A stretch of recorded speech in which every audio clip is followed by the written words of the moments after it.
Good morning, I'm Jeff from the Overwatch team. Very excited to be here with an awesome developer update because we are introducing the 24th hero to Overwatch today. So we're here to talk about Orisa. Orisa is a brand new character. A lot of you probably haven't heard of her before, but she has a really cool backstory. So we want to talk a little bit about that and introduce you to how Orisa came to be. So I'm going to back way up to the Omnic Crisis, which, as many of you know, was this terrible world war that happened where robots sort of took over the world. Humans fought back. Overwatch was a big part of that. We eventually struck peace with the Omnics, but during that Omnic Crisis, there were many different Omnic units used in the battles. So as you know, Bastion, as an example, was one of those units that was used in the battle. Well, there was another unit called the OR-14, which was specifically a unit designed to fight against the humans and be part of the Omnic Crisis. Well, fast forward many years later, after the Omnic Crisis, peace has been struck. We're in the city of Nimbani, where humans and Omnics get along great. It's actually one of the most technologically advanced and peaceful cities on the planet. But they start to run into some strife from a local villain who you might have heard of before. His name is Doomfist. And in order to start to guard against Doomfist's attack and protect the city against any other dangers that might come about, the citizens of Nimbani developed a more advanced version of the old OR-14 unit, which they, not surprisingly, called the OR-15. So it was one version higher. Well, the OR-15s initially were okay and suited for battle, but they eventually lost horrifically against Doomfist, specifically in a battle that took place in the Nimbani airport. And most of the citizens of Nimbani just gave up on the OR-15, said, they failed miserably. They're laying in pieces scattered throughout the airport terminal. This is no good. We give up on these things. Well, there was a young girl who didn't give up hope. Her name was Ify. She was an extremely smart girl, excellent at science, robotics, mathematics, programming.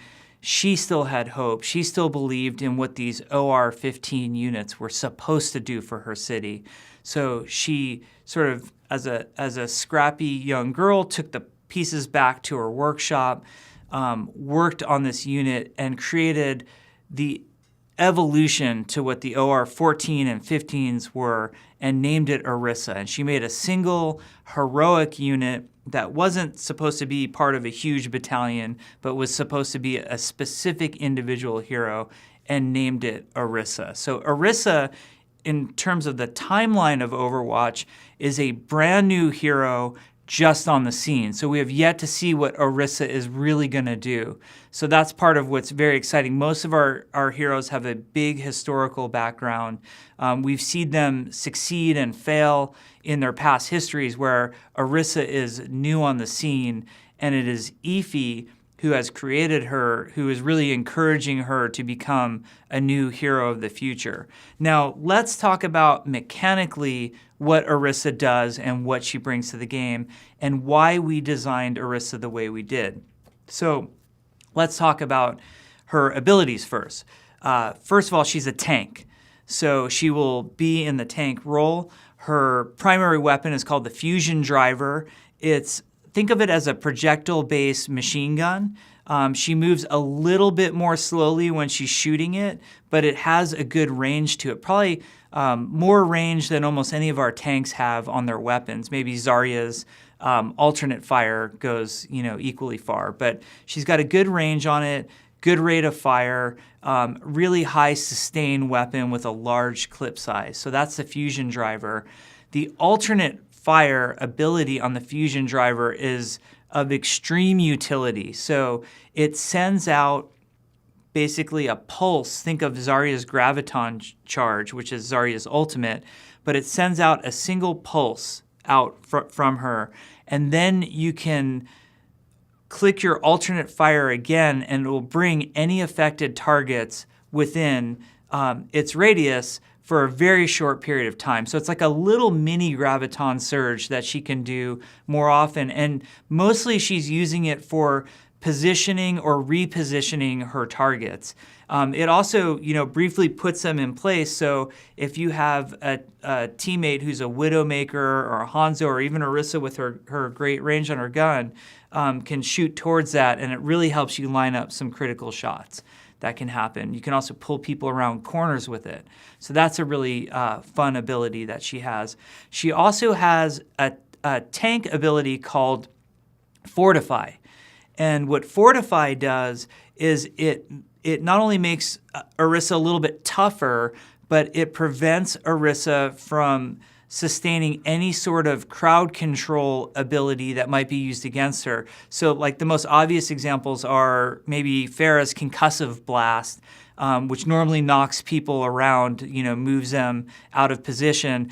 If Orisa has Fortify on and she's going over that bridge in the Gardens of Lijiang Tower, you can't knock her off at that point. She's in place. Plus, she doesn't take as much damage as well. So Fortify is a very useful, very straightforward tank ability. Now, one of Orisa's most defining abilities is her Protective Barrier. The Protective Barrier is, think along the lines of Reinhardt's Barrier Shield or Winston's Barrier Bubble that he throws out. The Protective Barrier has quite a range to it. It's roughly the size and shape of about half of Winston's bubble, and it goes out anywhere where she targets it. So it could be in front of her, could be slightly off to the side. She could use it in close on herself, or she could use it, further in front of her to shield an ally. And it creates a barrier that has the normal amount of damage it can take, like other barriers in the game. You can destroy it. Things that go through barriers like Symmetra's alternate fire will go through this. So it's got a lot of utility to it and a lot of use and a lot of protectiveness. And lastly, there's her ultimate ability, which is her Supercharger. So she wears this drum-like item on her back. When her ultimate's up, she can take it off her back, throw it down on the ground, and it's effectively damage boosting anybody who's in line of sight of the Supercharger. Now, the thing about the Supercharger is that the enemy team can kill the Supercharger. So you really need to make sure to protect your Supercharger either with your Protective Barrier, or maybe you want to put the Supercharger, just off to the side, out of line of sight of your enemies, but in line of sight of your teammates. So there's some gameplay there to figuring out where the Supercharger is, because if the enemy team kills it right away, then your team loses all of that benefit. Now, with Orisa, I really want to talk about why are we adding another tank? Because I know that topic will come up, and a lot of people are sort of wondering, how do we pick what heroes come next? And there's a lot of reasons for that, but primarily with Orisa, we were looking at our tank lineup, and we have heroes like D.Va and Winston who are much more disruptive in terms of tanking. They're much more defined by their mobility. They like to get in, they like to get out, they don't stay in one place for too long. They cause a lot of disruption and harassment. You've got somebody like Roadhog, who he's all about punishing people who are out of position and positioning himself to punish people who are out of position. So, he plays a very different sort of role. But we were spending a lot of time looking at Reinhardt and saying, what really defines Reinhardt and why is he so important and critical to Overwatch? And we started to describe Reinhardt, the term that we would use on the development team was we'd call him an anchor tank.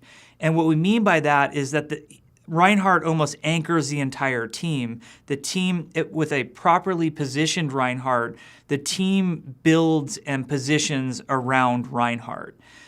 Because he doesn't have a lot of mobility abilities, and because he has that protective barrier in front of him, you sort of know where to position yourself and when the team is going to engage or disengage based upon what Reinhardt is doing. So we like this idea of what we kept calling an anchor tank. And we felt like players needed more options in that sort of anchor tank role. We wanted another tank that teams could build around and position around.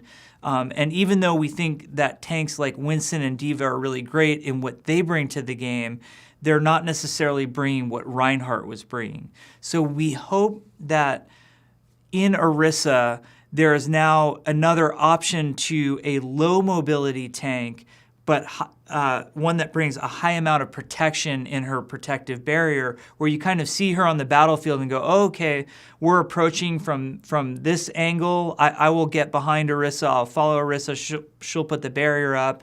We'll follow her in and we'll engage in that regard. So we know that there are concerns about barriers in the game.